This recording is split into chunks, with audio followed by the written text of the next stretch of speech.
Hey guys, അപ്പം ഞാൻ ഇന്ന് സംസാരിക്കാൻ പോണത് വൺ സൈഡ് ലവിൻ്റെ പ്രോബ്ലംസിനെ കുറിച്ചിട്ടാണ്.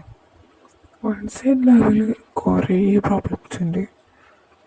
അതിലേറ്റവും വലിയ പ്രോബ്ലമായിട്ട് എനിക്ക് തോന്നിയത് എന്താ വെച്ചാൽ, നമ്മളിങ്ങനെ ഓപ്പോസിറ്റുള്ള ആളെ നമ്മളിങ്ങനെ സ്നേഹിച്ചുകൊണ്ടിരിക്കും, പക്ഷെ അവരത് അറിയുന്നില്ല. നമ്മളിങ്ങനെ സ്നേഹിച്ചുകൊണ്ടിരിക്കും.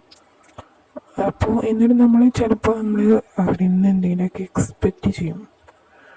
അതൊക്കെ കിട്ടാതെ വരുമ്പോൾ ആക്ച്വലി നമ്മുടെ മനസ്സ് തകരും. And that is so hurtful. പിന്നെ ഒരു പ്രോബ്ലം എന്താണെന്ന് വെച്ചാൽ, നമുക്ക് ഭയങ്കര ഹേർട്ട്ഫുള്ളാവും. നമ്മുടെ വാല്യൂ തന്നെ മറന്നു പോകും. ഇങ്ങനെ കുറേ പ്രശ്നങ്ങളുണ്ട്. ആക്ച്വലി ഞാനിപ്പോൾ രണ്ടെണ്ണത്തിൽ നിർത്താണ്. അപ്പം എല്ലാവരും സെൽഫ് റെസ്പെക്റ്റ് എന്താണെന്ന് മനസ്സിലാക്കുക. മാക്സിമം അത് മനസ്സിൽ നിന്നിട്ട് കളയാൻ നോക്കാം.